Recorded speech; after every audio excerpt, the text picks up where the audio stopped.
ನೀವು ರಾತ್ರಿಯಲ್ಲಿ ನಿದ್ರೆಯ ಮಧ್ಯದಲ್ಲಿ ಎದ್ದು ಸ್ನಾನಗೃಹಕ್ಕೆ ಹೋಗುತ್ತಿದ್ದೀರಾ? ದಿನಕ್ಕೆ 8ರಿಂದ 10 ಬಾರಿ ಮೂತ್ರ ವಿಸರ್ಜನೆಯಾಗುತ್ತಿದೆಯಾ? ಹೌದು ಎಂದಾದರೆ ಈಗಲೇ ಈ ವಿಡಿಯೋ ತಪ್ಪದೆ ನೋಡಿ. ಇಲ್ಲದಿದ್ದರೆ ನಿಮ್ಮ ಮೂತ್ರಪಿಂಡಗಳು ಕ್ರಮೇಣವಾಗಿ ವಿಫಲಗೊಳ್ಳುತ್ತದೆ. ಸ್ನೇಹಿತರೆ, ನಿಮಗೆ ಒಂದು ರಹಸ್ಯ ಹೇಳುತ್ತೇವೆ. ನಿಮ್ಮ ಆಹಾರದಲ್ಲಿರುವ ಒಂದು ಸಾಮಾನ್ಯ ವಸ್ತುವೇ ನಿಮ್ಮ ಮೂತ್ರಪಿಂಡಗಳನ್ನು ನಾಶ ಮಾಡುತ್ತಿದೆ.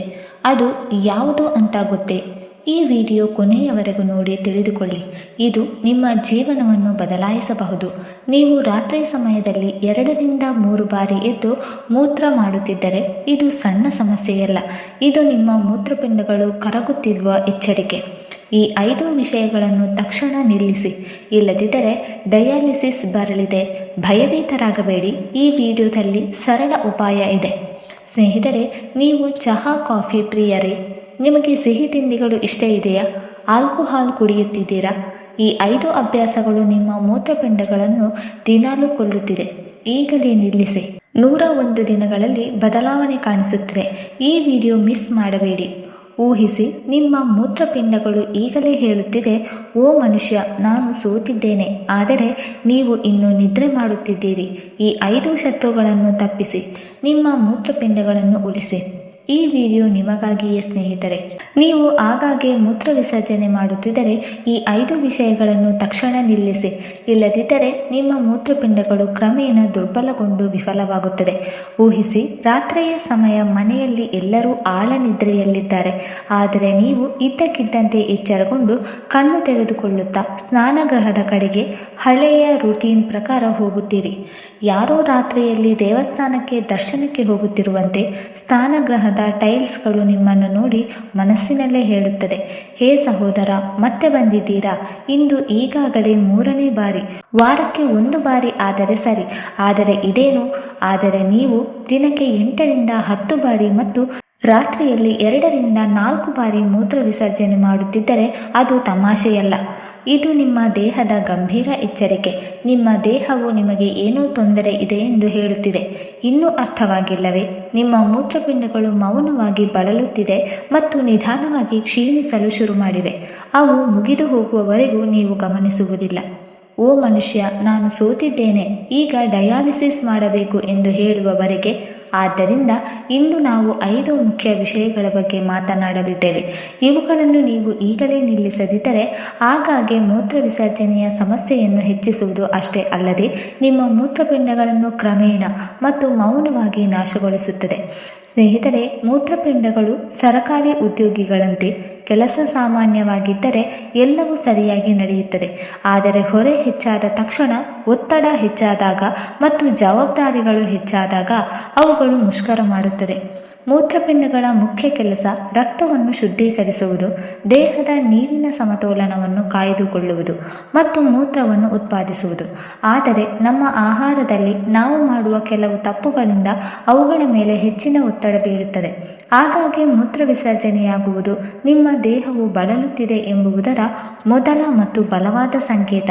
ಈ ವಿಡಿಯೋ ಕೇವಲ ನೀರಸ ವೈದ್ಯಕೀಯ ಉಪನ್ಯಾಸವಲ್ಲ. ಇದು ನಿಮ್ಮ ಆಲೋಚನೆಯನ್ನು ಬದಲಾಯಿಸುವ, ನಿಮ್ಮ ಅಭ್ಯಾಸಗಳನ್ನು ಬದಲಾಯಿಸುವ ಮತ್ತು ಬಹುಶಃ ನಿಮ್ಮ ಮೂತ್ರಪಿಂಡಗಳನ್ನು ಉಳಿಸುವ ಈ ವಿಡಿಯೋ. ಹಾಗಾಗಿ ಈ ದೀರ್ಘ ಆಸಕ್ತಿದಾಯಕ ಮೋಜು ಮತ್ತು ಜೀವನ ಬದಲಾಯಿಸುವ ಪ್ರಯಾಣವನ್ನು ಒಟ್ಟಿಗೆ ಶುರು ಮಾಡೋಣ. 1. ಉಪ್ಪು. ಹೆಚ್ಚುವರಿ ಉಪ್ಪು ಮೂತ್ರಪಿಂಡಗಳ ಗುಪ್ತ ಶತ್ರು. ನಿಮ್ಮ ಮೂತ್ರಪಿಂಡಗಳನ್ನು ಪ್ರತಿದಿನ ಓವರ್ಲೋಡ್ ಮಾಡುವ ಮೊದಲ ಕಾರಣ ಉಪ್ಪು. ಉಪ್ಪು ಇಲ್ಲದ ಜೀವನ ನೀರಸ ಎಂದು ಹಲವರು ಹೇಳುತ್ತಾರೆ. ಅದು ಕೂಡ ನಿಜ. ಆದರೆ ಜೀವನದಲ್ಲಿ ಉಪ್ಪು ಹೆಚ್ಚಾದರೆ ಅದು ಕಹಿಯಾಗಿ ಪರಿಣಮಿಸುತ್ತದೆ ಮತ್ತು ನಿಮ್ಮನ್ನು ಆಸ್ಪತ್ರೆಯ ಬೆಡ್ಡಿಗೆ ತಳ್ಳಬಹುದು. ಹೆಚ್ಚಿನ ಜನರು ತಾವು ಎಷ್ಟು ಉಪ್ಪು ಸೇವಿಸುತ್ತಿದ್ದಾರೆ ಎಂಬುದನ್ನು ಗಮನಿಸುವುದೇ ಇಲ್ಲ.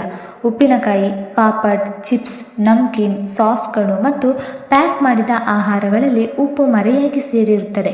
ನೀವು ಕೇವಲ 1 ಹಿಡಿ ತಿಂದೆ ಎಂದು ಭಾವಿಸುತ್ತೀರಿ, ಆದರೆ ಸೋಡಿಯಂ ನಿಮ್ಮ ದೇಹದೊಳಗೆ ರಹಸ್ಯವಾಗಿ ಹೆಚ್ಚುತ್ತದೆ. ಹೆಚ್ಚಿನ ಸೋಡಿಯಂ ದೇಹವನ್ನು ನೀರು ಉಳಿಸಿಕೊಳ್ಳಲು ಹೇಳುತ್ತದೆ. ಆ ನೀರು ಮೂತ್ರಪಿಂಡಗಳಲ್ಲಿ ಸಂಗ್ರಹವಾಗುತ್ತದೆ. ಆಗ ಮೂತ್ರಪಿಂಡಗಳು ಅದನ್ನು ಹೊರಹಾಕಲು ದಿನಕ್ಕೆ 100 ಬಾರಿ ಪ್ರಯತ್ನಿಸುತ್ತದೆ. ನೀವು ದಿನಕ್ಕೆ 7ರಿಂದ 10 ಬಾರಿ ಮತ್ತು ರಾತ್ರಿಯಲ್ಲಿ 2ರಿಂದ 4 ಬಾರಿ ಎಚ್ಚರವಾಗುತ್ತಿದ್ದೀರಿ. ಇದು ಸಾಮಾನ್ಯವಲ್ಲ. ಇದು ನಿಮ್ಮ ಮೂತ್ರಪಿಂಡಗಳು ಕೂಗುತ್ತಿರುವ ಎಚ್ಚರಿಕೆ. ಈ ಒತ್ತಡದಿಂದ ಮೂತ್ರಪಿಂಡಗಳು ಕ್ರಮೇಣ ದುರ್ಬಲವಾಗುತ್ತದೆ. ಮೊದಲು ಹೆಚ್ಚು ಮೂತ್ರ, ನಂತರ ಊತ, ಅಧಿಕ ರಕ್ತದೊತ್ತಡ ಮತ್ತು ಕೊನೆಗೆ ಮೂತ್ರಪಿಂಡ ವೈಫಲ್ಯ. ಇದೆಲ್ಲದಕ್ಕೂ ಮೂಲ ಕಾರಣ ಕೇವಲ ಒಂದು ಸಣ್ಣ ತಪ್ಪು: ಹೆಚ್ಚಿನ ಉಪ್ಪು. 2. ಸಿಹಿ ತಿಂಡಿಗಳು ಮತ್ತು ಸಕ್ಕರೆ. ಮೂತ್ರಪಿಂಡಗಳ ಸಿಹಿ ಶತ್ರು. ಎರಡನೇ ಅಪಾಯಕಾರಿ ವಿಷಯ ಸಕ್ಕರೆ. ಸಕ್ಕರೆ ಸಿಹಿಯಾಗಿ ಕಾಣುತ್ತದೆ, ಆದರೆ ನಿಮ್ಮ ಜೀವನವನ್ನು ಹಾಳು ಮಾಡುತ್ತದೆ. ಬಿಸ್ಕೆಟ್ಗಳು, ಕೇಕ್, ಚಾಕೊಲೇಟ್, ಸಿಹಿ ತಿಂಡಿಗಳು, ಚಹಾದಲ್ಲಿ ಸಕ್ಕರೆ, ತಂಪು ಪಾನೀಯಗಳು ಎಲ್ಲವೂ ನಿಮ್ಮ ಮೂತ್ರಪಿಂಡಗಳನ್ನು ಬೆನ್ನಟ್ಟುತ್ತಿದೆ. ಹೆಚ್ಚಿನ ಸಕ್ಕರೆ ಸೇವಿಸಿದಾಗ ರಕ್ತದಲ್ಲಿ ಗ್ಲೂಕೋಸ್ ಹೆಚ್ಚಾಗುತ್ತದೆ. ದೇಹವು ಅದನ್ನು ಸಮತೋಲನಗೊಳಿಸಲು ಹೆಚ್ಚು ನೀರು ಹೊರಹಾಕುತ್ತದೆ. ಆದ್ದರಿಂದ ನೀವು ಪದೇ ಪದೇ ಮೂತ್ರ ವಿಸರ್ಜನೆ ಮಾಡುತ್ತೀರಿ. ಮಧುಮೇಹ ಇರುವವರಲ್ಲಿ ಇದು ಇನ್ನೂ ತೀವ್ರವಾಗುತ್ತದೆ. ಅವರ ಮೂತ್ರಪಿಂಡಗಳು ದಿನಕ್ಕೆ 12ರಿಂದ 14 ಬಾರಿ ಕೆಲಸ ಮಾಡಬೇಕಾಗುತ್ತದೆ. ಕ್ರಮೇಣ ಹಾನಿಯಾಗುತ್ತದೆ. ನೀವು ಪದೇ ಪದೇ ಮೂತ್ರ ವಿಸರ್ಜನೆಯಿಂದ ಬಳಲುತ್ತಿದ್ದರೆ ಮತ್ತು ನೀವು ಸಿಹಿ ತಿಂಡಿಗಳ ಪ್ರಿಯರಾಗಿದ್ದರೆ, ನೀವು ನಿಮ್ಮ ಮೂತ್ರಪಿಂಡಗಳ ವಿರುದ್ಧ ಸದ್ದಿಲ್ಲದ ಯುದ್ಧ ನಡೆಸುತ್ತಿದ್ದೀರಿ. ಕೆಫಿನ್, ಮೂತ್ರಪಿಂಡಗಳನ್ನು ಎಚ್ಚರವಾಗಿಸುವ ಶತ್ರು. ಮೂರನೆಯ ವಿಷಯ ಕೆಫಿನ್. ಚಹಾ, ಕಾಫಿ, ಎನರ್ಜಿ ಡ್ರಿಂಕ್ಸ್ ಇವುಗಳನ್ನು ನಾವು ನಮ್ಮ ಶಕ್ತಿಯ ಮೂಲ ಎಂದು ಭಾವಿಸುತ್ತೇವೆ.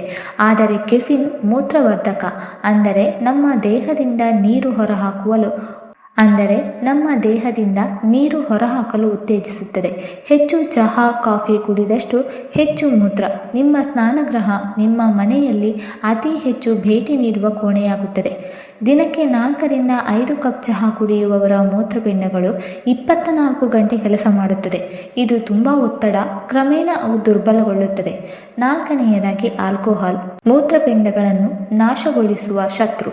ಆಲ್ಕೋಹಾಲ್ ತಕ್ಷಣವೇ ನಿರ್ಜಲೀಕರಣಕ್ಕೆ ಕಾರಣವಾಗುತ್ತದೆ. ಇದು ಮೆದುಳಿಗೆ ನೀರು ಹೊರಹಾಕಲು ಹೇಳುತ್ತದೆ. ಆದ್ದರಿಂದ ಮದ್ಯ ಸೇವನೆ ಮಾಡಿದವರು ಪ್ರತಿ 15-20 ನಿಮಿಷಗೊಮ್ಮೆ ಮೂತ್ರ ವಿಸರ್ಜನೆಗೆ ಹೋಗುತ್ತಾರೆ. ಈ ನಿರಂತರ ನೀರು ಹೊರಹಾಕುವಿಕೆಯಿಂದ ಮೂತ್ರಪಿಂಡಗಳು ರಕ್ತ ಶುದ್ಧೀಕರಣ ಮತ್ತು ನಿರ್ಜಲೀಕರಣದ ನಡುವೆ ಹೆಣಗಾಡುತ್ತದೆ. ಆಲ್ಕೋಹಾಲ್ ನೇರವಾಗಿ ಮೂತ್ರಪಿಂಡದ ಫಿಲ್ಟರ್ಗಳನ್ನು ಹಾನಿಗೊಳಿಸುತ್ತದೆ.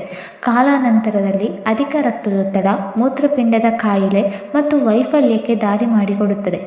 5ನೇಯದಾಗಿ ಮಸಾಲೆಯುಕ್ತ, ಹುರಿದ ಮತ್ತು ಜಂಕ್ ಫುಡ್. ಮೂತ್ರಪಿಂಡಗಳ ದೊಡ್ಡ ಶತ್ರು. Pizza, burger, fries, samosa, pakora, noodles ಇವೆಲ್ಲದರಲ್ಲಿ ಉಪ್ಪು ಸಂರಕ್ಷಕಗಳು, ಮಸಾಲೆಗಳು ಮತ್ತು ಹೆಚ್ಚಿನ ಎಣ್ಣೆ ಇರುತ್ತದೆ. ಇದೆಲ್ಲವೂ ಮೂತ್ರಪಿಂಡಗಳ ರಕ್ತನಾಳಗಳನ್ನು ಮುಚ್ಚುತ್ತದೆ. ದೇಹ ಬಿಸಿಯಾಗುತ್ತದೆ. ಮೂತ್ರ ಉತ್ಪಾದನೆ ಹೆಚ್ಚಾಗುತ್ತದೆ. ವಿಶೇಷವಾಗಿ ಮರುಬಳಕೆಯ ಕರಿದ ಎಣ್ಣೆ ನೇರವಾಗಿ ಮೂತ್ರಪಿಂಡಗಳಿಗೆ ಹಾನಿ ಮಾಡುತ್ತದೆ. ಮೂತ್ರಪಿಂಡಗಳು ಇದೆಲ್ಲವನ್ನು ಫಿಲ್ಟರ್ ಮಾಡಲು ಪ್ರಯತ್ನಿಸುತ್ತದೆ ಮತ್ತು ಕ್ರಮೇಣ ಶೋಧಕ ಸಾಮರ್ಥ್ಯ ಕಳೆದುಕೊಳ್ಳುತ್ತದೆ. ಸ್ನೇಹಿತರೆ, ಆಗಾಗ್ಗೆ ಮೂತ್ರ ವಿಸರ್ಜನೆ ಸಣ್ಣ ವಿಷಯವಲ್ಲ. ಇದು ಮೂತ್ರಪಿಂಡದ ಆಯಾಸದ ಮೊದಲ ಲಕ್ಷಣ. ಈ ಮೇಲೆ ತಿಳಿಸಿದ 5 ವಿಷಯಗಳನ್ನು ನೀವು ತಪ್ಪಿಸಿದರೆ, ಕಡಿಮೆ ಉಪ್ಪು, ಕಡಿಮೆ ಸಕ್ಕರೆ, ಕಡಿಮೆ ಚಹಾ, ಕಾಫಿ, ಆಲ್ಕೋಹಾಲ್ ಇಲ್ಲ ಜಂಕ್ ಫುಡ್ಗೆ ವಿದಾಯ. ನಿಮ್ಮ ಮೂತ್ರಪಿಂಡಗಳು ಕೇವಲ 101 ದಿನಗಳಲ್ಲಿ ವ್ಯತ್ಯಾಸವನ್ನು ತೋರಿಸಲು ಶುರು ಮಾಡುತ್ತದೆ. ನೆನಪಿರಲಿ, ಒಮ್ಮೆ ಮೂತ್ರಪಿಂಡಗಳು ಹಾನಿಗೊಳಗಾದರೆ ಹಿಂದಿರುಗುವುದಿಲ್ಲ. ಅಥವಾ ಟ್ರಾನ್ಸ್ಪ್ಲಾಂಟ್ ಜೀವನ ಯಾರೂ ಬಯಸುವುದಿಲ್ಲ. ಆದ್ದರಿಂದ ಸ್ನೇಹಿತರೆ, ಇಂದಿನಿಂದಲೇ ಪ್ರಾರಂಭಿಸಿ. ನಿಮ್ಮ ಮೂತ್ರಪಿಂಡಗಳಿಗೆ ಯೋಗ್ಯವಾದ ಆಹಾರ ನೀಡಿ ಮತ್ತು ಅದಕ್ಕೆ ಗೌರವ ನೀಡಿ. ಏಕೆಂದರೆ ಹೃದಯ, ಮೆದುಳು, ಶ್ವಾಸಕೋಶಗಳು ನಂತರ ಬರುತ್ತದೆ, ಆದರೆ ನಿಮ್ಮ ಮೂತ್ರಪಿಂಡಗಳು ನಿಮ್ಮ ಇಡೀ ಜೀವನವನ್ನು ಸದ್ದಿಲ್ಲದೆ ನಿರ್ವಹಿಸುತ್ತದೆ. ನಿಮ್ಮ ಮೂತ್ರಪಿಂಡಗಳನ್ನು ಪ್ರೀತಿಸಿ, ನಿಮ್ಮನ್ನು ನೋಡಿಕೊಳ್ಳಿ, ಆರೋಗ್ಯವಾಗಿರಿ. ಸ್ನೇಹಿತರೆ, ಈ ಮಾಹಿತಿ ನಿಮಗೆ ಇಷ್ಟವಾಗಿದ್ದರೆ ದಯವಿಟ್ಟು ಲೈಕ್ ಮಾಡಿ, ಶೇರ್ ಮಾಡಿ ಮತ್ತು ಕಮೆಂಟ್ ಮಾಡಿ. ಹಾಗೆ ಮುಂದಿನ ವಿಡಿಯೋಸ್ಗಳಿಗಾಗಿ ನಮ್ಮ ಚಾನಲನ್ನು ಸಬ್ಸ್ಕ್ರೈಬ್ ಮಾಡಿಕೊಳ್ಳಿ. ಧನ್ಯವಾದಗಳು.